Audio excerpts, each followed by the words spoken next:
আজকে আপনাদেরকে স্যামসাং ফোনের এমন কিছু টিপস আর ট্রিক্স দেখাবো যেগুলো ডেইলি লাইফে খুব কাজে লাগবে এবং ফোনটা ইউজ করতেও খুব সহজ হয়ে যাবে। এইটার নাম হচ্ছে এক্সট্রাক্ট টেক্সট, যেটা স্যামসাং কিবোর্ডের একটা দারুণ ফিচার্স।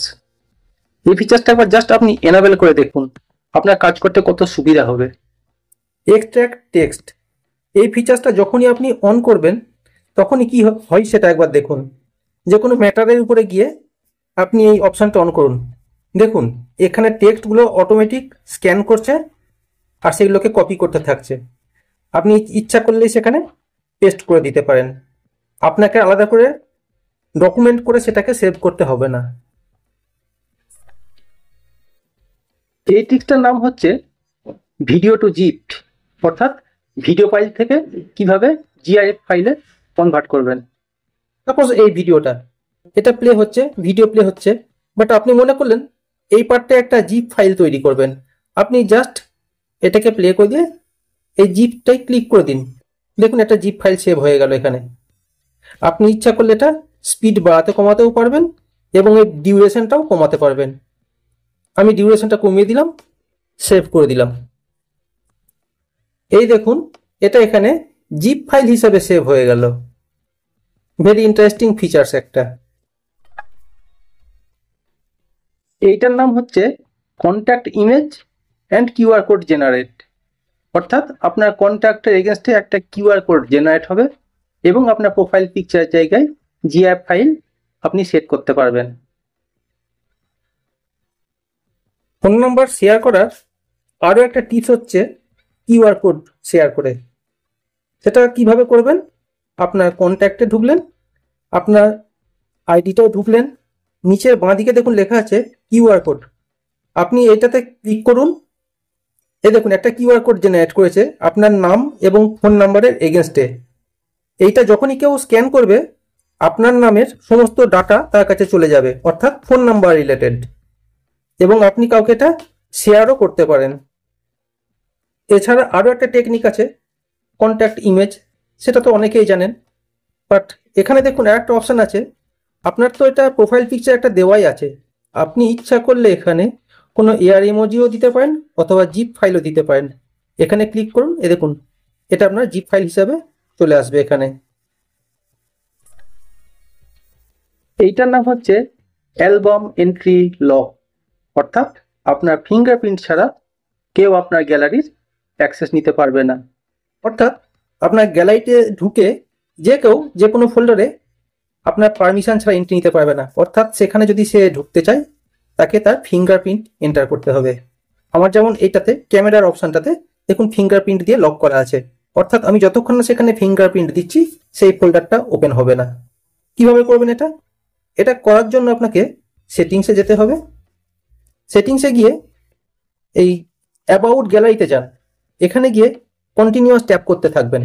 কন্টিনিউয়াস ট্যাপ করতে থাকলেই দেখবেন গ্যালারি ল্যাবটা ওপেন হচ্ছে। আমার যেহেতু এটা ওপেন করাই আছে যার জন্য আমি এখান থেকে দেখাচ্ছি। গ্যালারি ল্যাবটা ওপেন করলাম,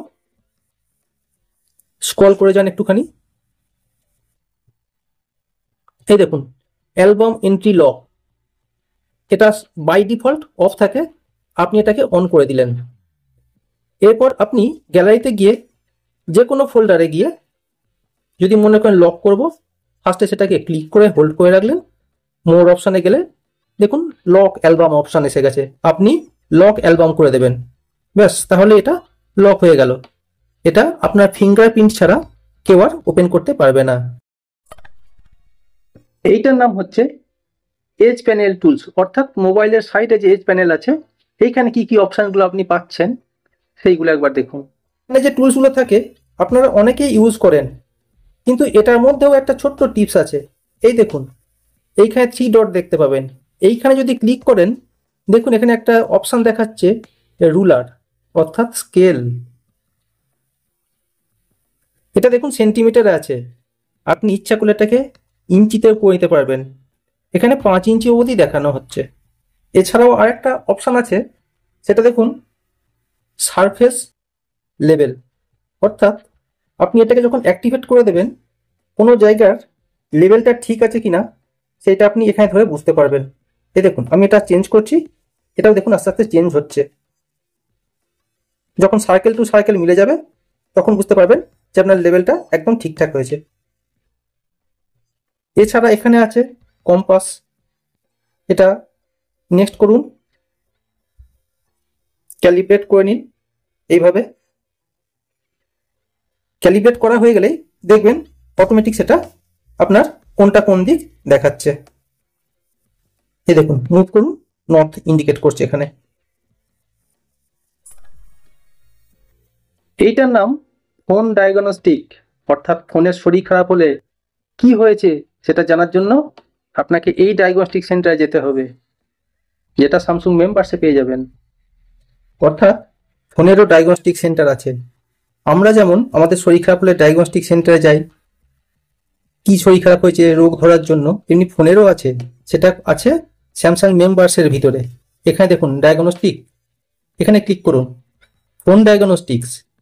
এইখানে দেখুন ফোনের কি কি সেন্সার, ভাইব্রেশন, মাইক্রোফোন, ক্যামেরা, আরও বিভিন্ন রকমের অপশান আছে, ওয়াইফাই, মোবাইল নেটওয়ার্ক, NFC, সিম, পরপর দেখুন অনেক পরপর লিস্ট আছে। এগুলো আপনার সব ফাংশনিং করছে কিনা ঠিকঠাক সেটা আপনি এইখান থেকেই বুঝতে পারবেন। টেস্ট অলে যখনই দিয়ে দেবেন এবং তাকে পারমিশন দেবেন তখনই দেখুন ও স্টার্ট করবে। NFC, সিম এইভাবেও চেক করতে থাকবে।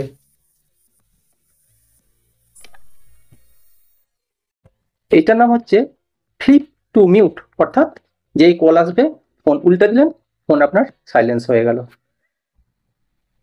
এই দেখুন আমার ফোন এসে গেছে, আমি ফোনটাকে উল্টে দিলাম, এবার দেখুন ফোনটা মিউট হয়ে গেল।